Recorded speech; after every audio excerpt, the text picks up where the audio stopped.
ये आकाशवाणी दिल्ली है।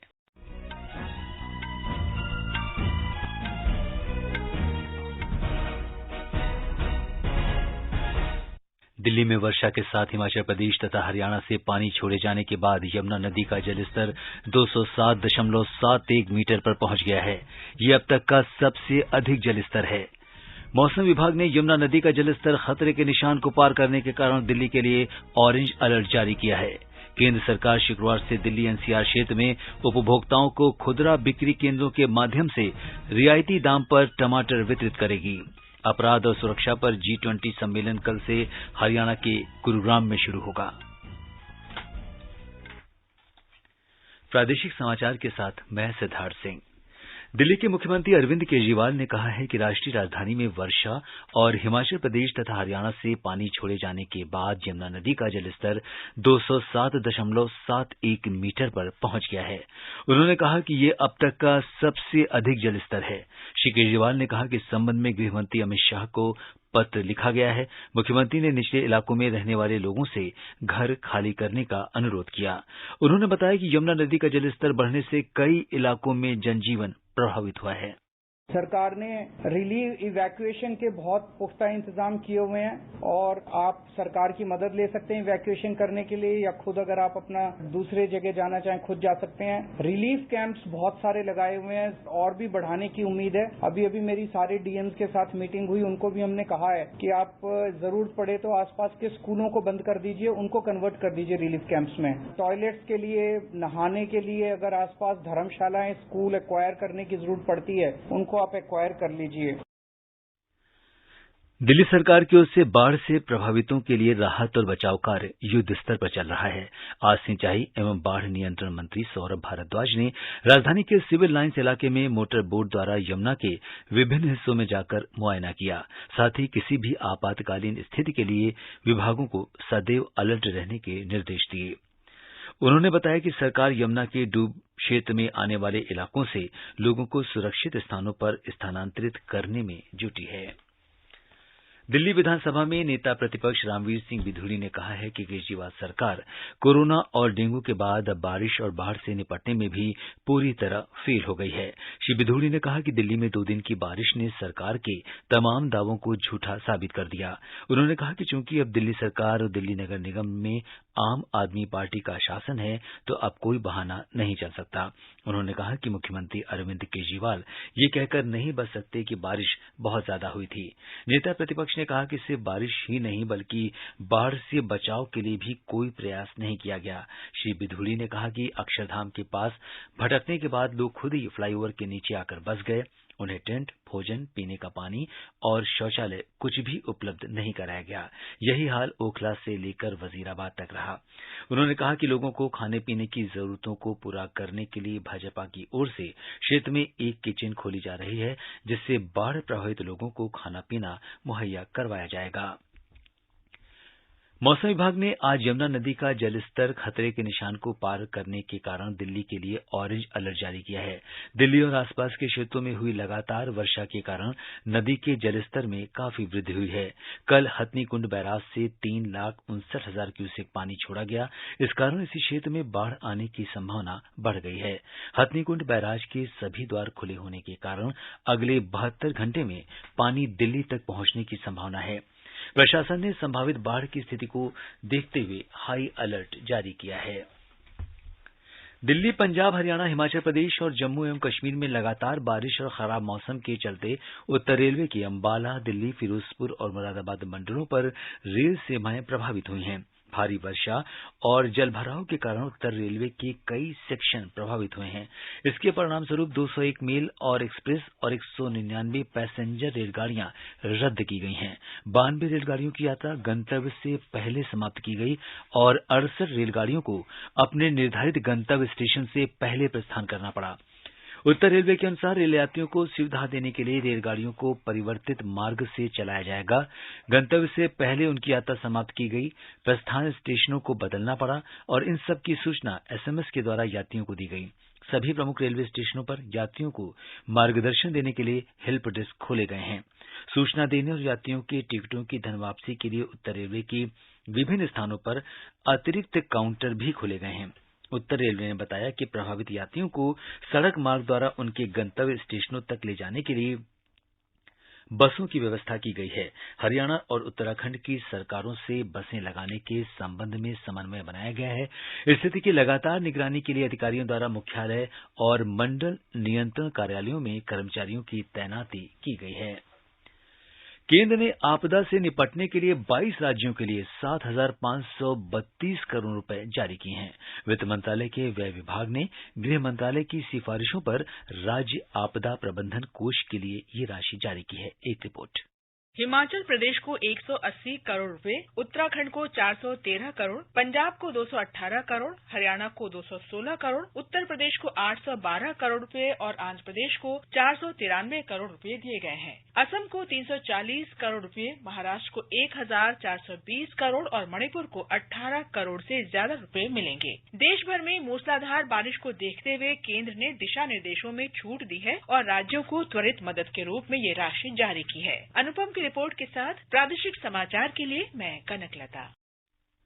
प्रादेशिक समाचार आप आकाशवाणी दिल्ली से सुन रहे हैं।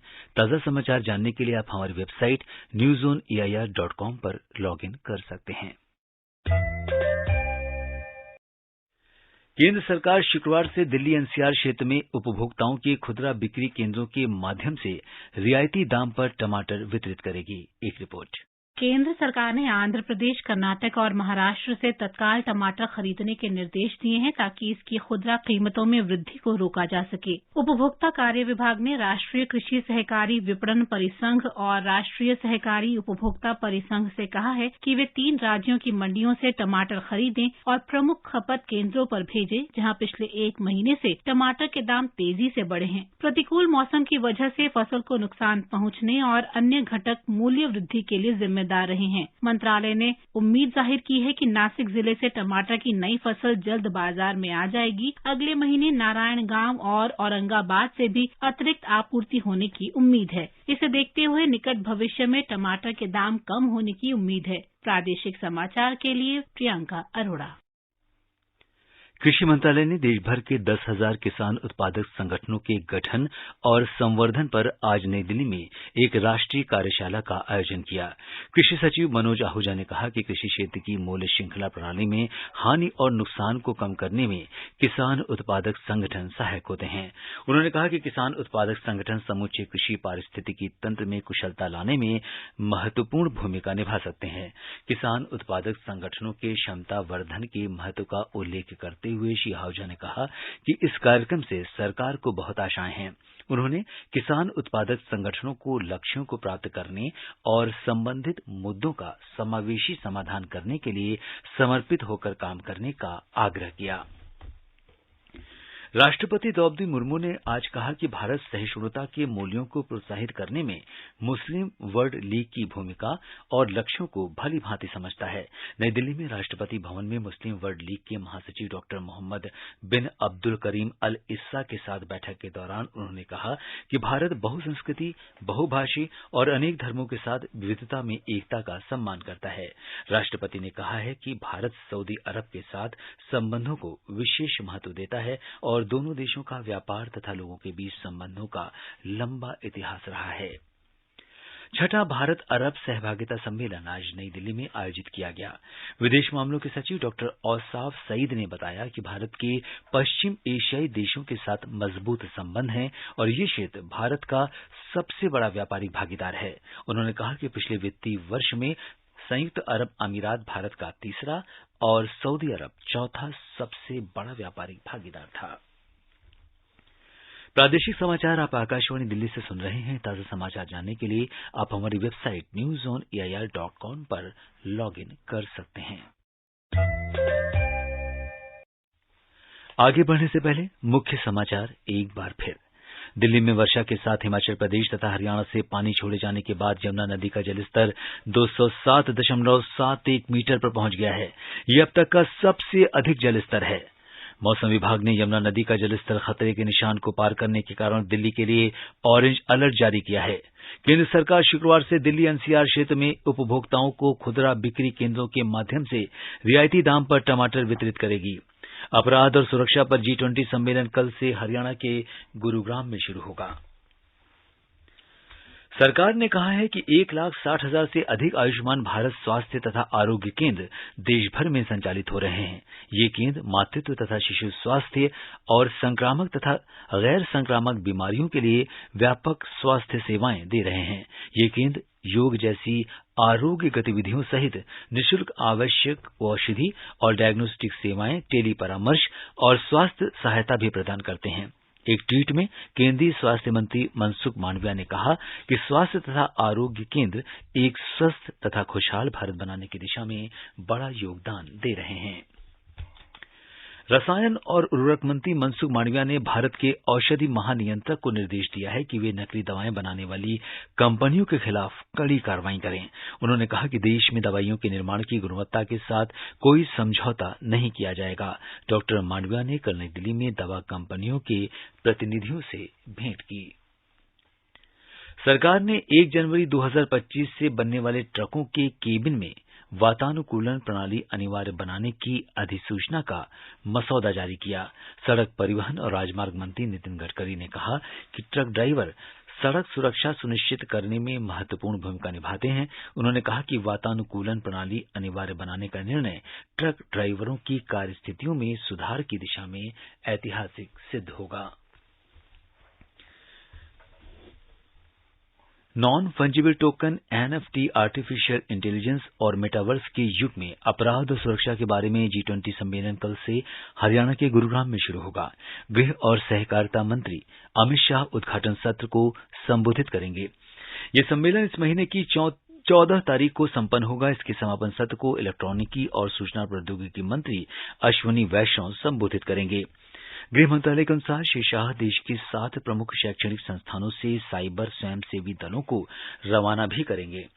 विशेष रूप से पहचान किए गए ये स्वयंसेवक समाज में साइबर जागरूकता पैदा करने, हानिकारक सामग्री की पहचान करने और उसे उजागर करने की दिशा में काम करेंगे।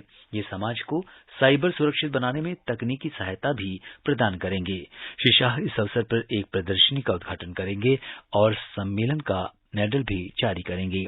सम्मेलन में G20 देशों, 9 विशेष आमंत्रित देशों, अंतर्राष्ट्रीय निकायों, प्रमुख प्रौद्योगिकी कंपनियों और विभिन्न क्षेत्रों के करीब 900 प्रतिनिधि हिस्सा लेंगे।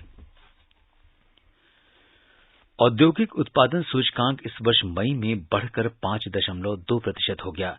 अप्रैल में ये 4.2% था। सांख्यिकी और कार्यक्रम कार्यान्वयन मंत्रालय के आज जारी आंकड़ों के अनुसार इस अवधि में विनिर्माण क्षेत्र का उत्पादन 5.5% और खनन क्षेत्र का उत्पादन 5.8% बढ़ा। फार्मास्यूटिकल्स, औषधि, रसायन और वनस्पति उत्पादों के विनिर्माण सूचकांक में सबसे अधिक 22.6% की वृद्धि दर्ज हुई। मई 2022 में औद्योगिक उत्पादन सूचकांक अपने उच्चतम स्तर 19.6% पर था।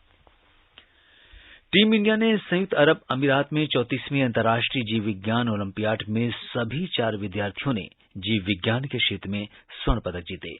भारत और सिंगापुर 4-4 स्वर्ण पदक जीतकर शीर्ष पर है। भारतीय विद्यार्थियों में बेंगलुरु के ध्रुव आडवाणी, कोटा के ईशान पेडनेकर, जलना महाराष्ट्र के मेघ छावड़ा और छत्तीसगढ़ रिसाली के रोहित पांडा शामिल थे। राजधानी में आज बादल छाए रहे और कुछ इलाकों में हल्की बारिश हुई। मौसम विभाग के अनुसार अगले 24 घंटे के दौरान दिल्ली और उसके आसपास के क्षेत्रों में बादल छाए रहने और हल्की बारिश होने की संभावना है। और अंत में मुख्य समाचार एक बार फिर। दिल्ली में वर्षा के साथ हिमाचल प्रदेश तथा हरियाणा से पानी छोड़े जाने के बाद यमुना नदी का जलस्तर 207.71 मीटर पर पहुंच गया है। ये अब तक का सबसे अधिक जलस्तर है। मौसम विभाग ने यमुना नदी का जलस्तर खतरे के निशान को पार करने के कारण दिल्ली के लिए ऑरेंज अलर्ट जारी किया है। केंद्र सरकार शुक्रवार से दिल्ली एनसीआर क्षेत्र में उपभोक्ताओं को खुदरा बिक्री केंद्रों के माध्यम से रियायती दाम पर टमाटर वितरित करेगी। और अपराध और सुरक्षा पर G20 सम्मेलन कल से हरियाणा के गुरुग्राम में शुरू होगा। इसके साथ ही प्रादेशिक समाचार बुलेटिन समाप्त हुआ। नमस्कार।